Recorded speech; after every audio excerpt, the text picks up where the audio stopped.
Hello, and welcome to the second episode of Watching the Watchdogs, the show that shines a light on the misconduct SASP tries to hide from the public light. I'm your host, Lucio Going Upstream. Before I get started, I want to say that we respect each and every police officer on the force. We know your job is not an easy one. We are not trying to drag your name through the mud. We are trying to bring some transparency and accountability to SASP. After the events that took place on the evening of March 15th and the protests that took place the evening of March 16th, Watching the Watchdogs felt an obligation to resume its investigations into SASP. The testimonies we have gathered are eye-opening to say the very least. Tonight, we bring you two stories of citizens who are relatively new to the city.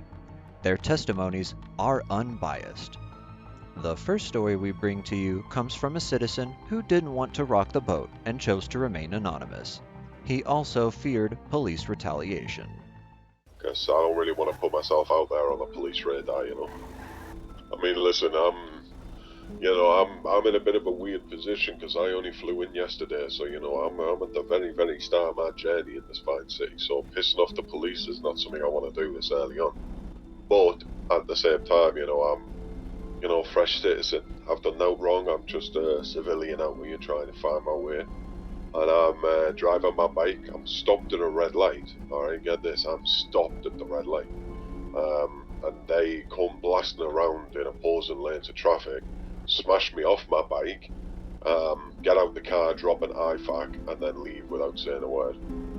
Yeah. So I'm out here like, I had to pay nearly $1,500 for repairs. Like, I'm down to my last $400 right now because I didn't even have my vehicle, because they really fucked it up. They didn't tap me, they hit me with some speed, and then the medical bills were like $250 as well.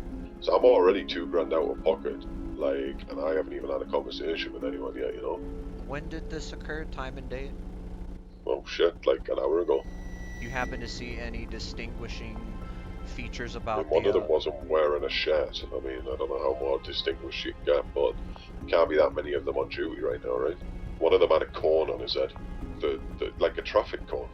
Like, this might have just been a group of gang members who stole a cop car, like the way they were dressed, but they did have, what looked to be full police loadouts on them. The vests, the tasers, the ARs, the lot.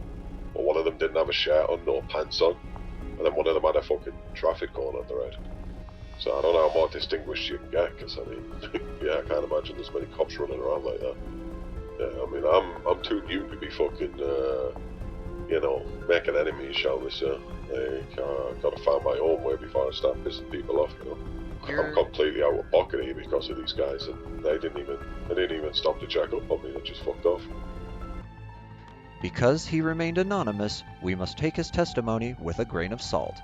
The next story comes from a close friend of mine, Levi Beckett. He's only been in the city for a few weeks, but his story rings similar to the last one we just heard. So I'm Levi Beckett. I've been in the city for almost 3 weeks now, something like that. And I've had a good experience so far, sort of. Somewhat not with the police, I was driving one time, just minding my own business. I think I was going to repair my car, can't fully remember. Might have just repaired it. And the police just casually crash into me, drive off without saying a word. And when I catch up to them, like myself, to ask them what that was about, they just claimed to never have actually hit into me. So, they just ended up driving away again, and I got nothing in return. They didn't even pay for another repair or anything.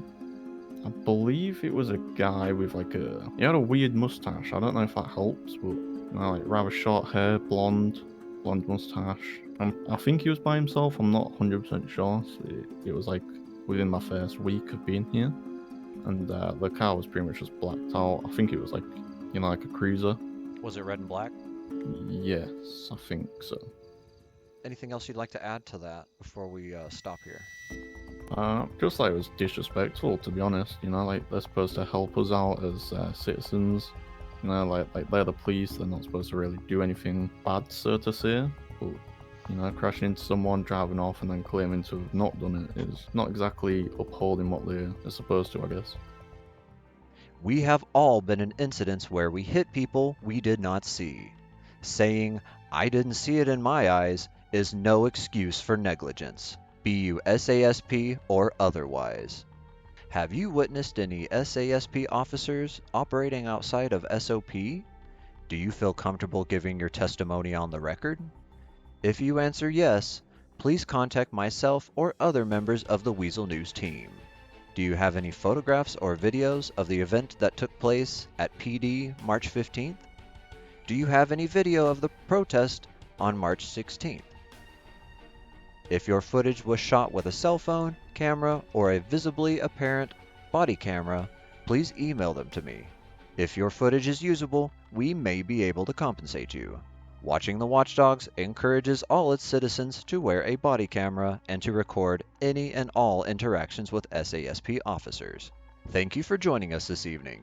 Stay vigilant, stay aware, and always remember to watch the Watchdogs.